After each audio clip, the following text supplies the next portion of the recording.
Thank you very much, dear organizers. Thank you for invitation.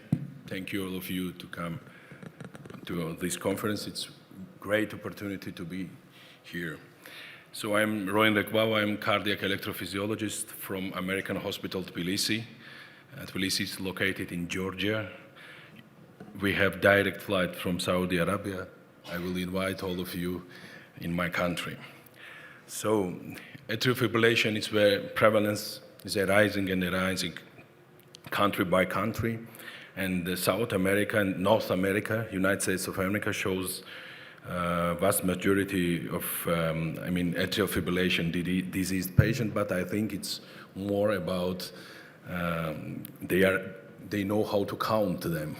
And in our region, we have even more patients, but we have not statistic, for instance.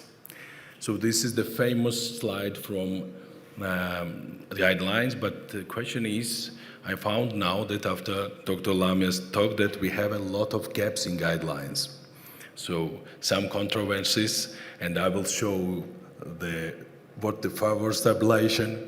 Someone will show what the favors arrhythmic drugs, but still we have these two opportunities.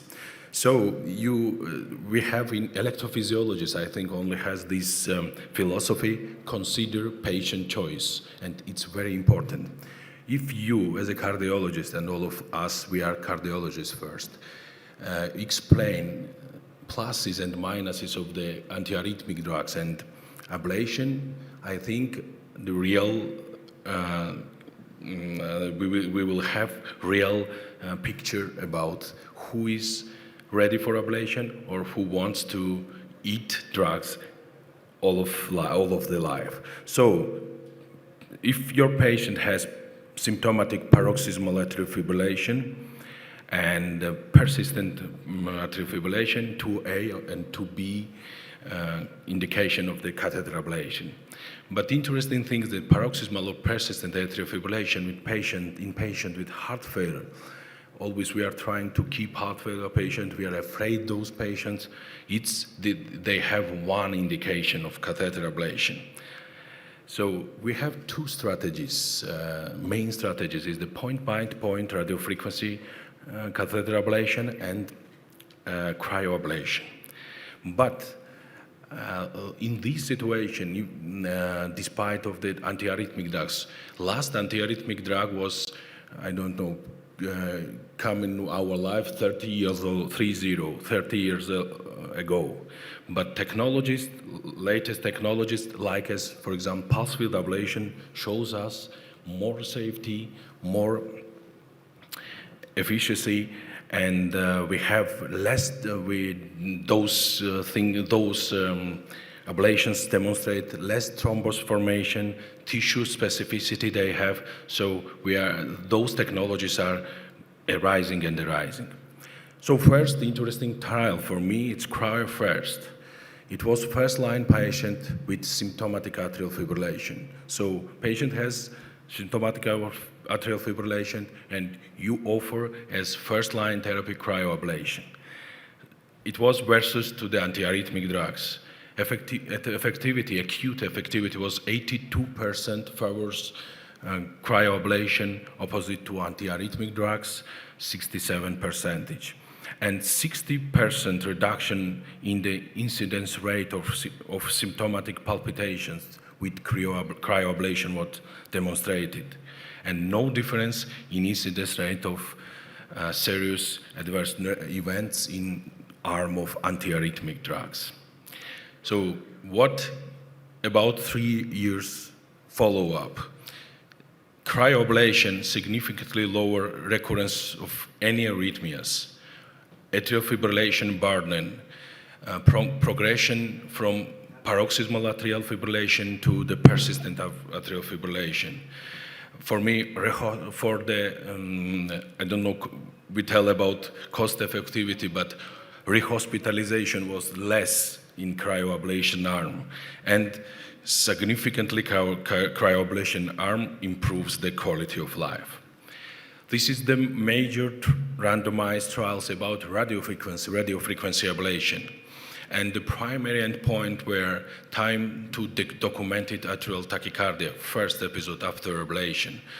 or recurrence of atrial fibrillation, rehospitalization, and the quality of life.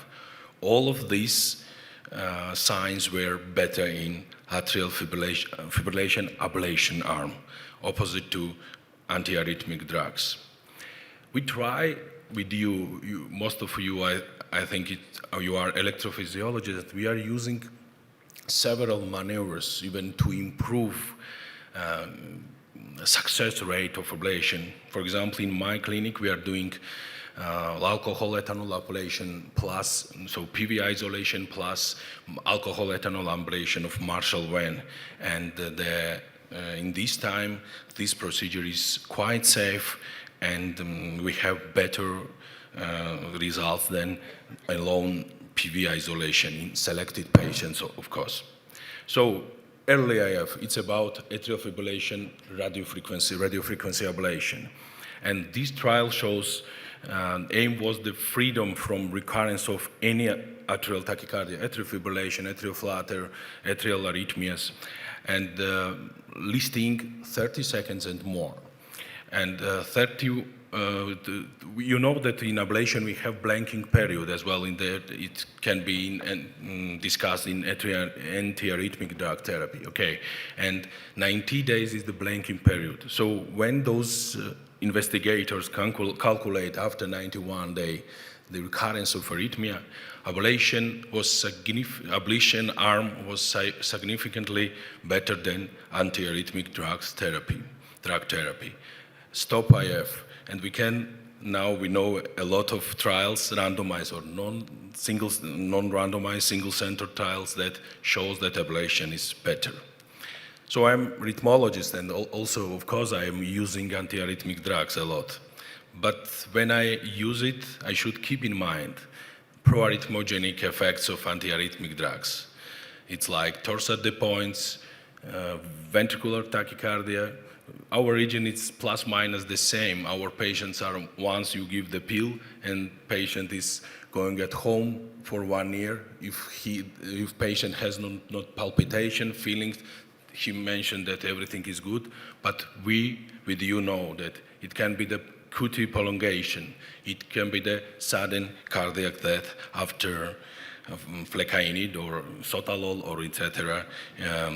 Use of the drugs. No one of us knows the concentration of today, concentration of the some drug, flecainide or etc. in the blood in every day. That's why we have these problems. So this is my last slide. This is the one person before and after amiodarone discontinuation.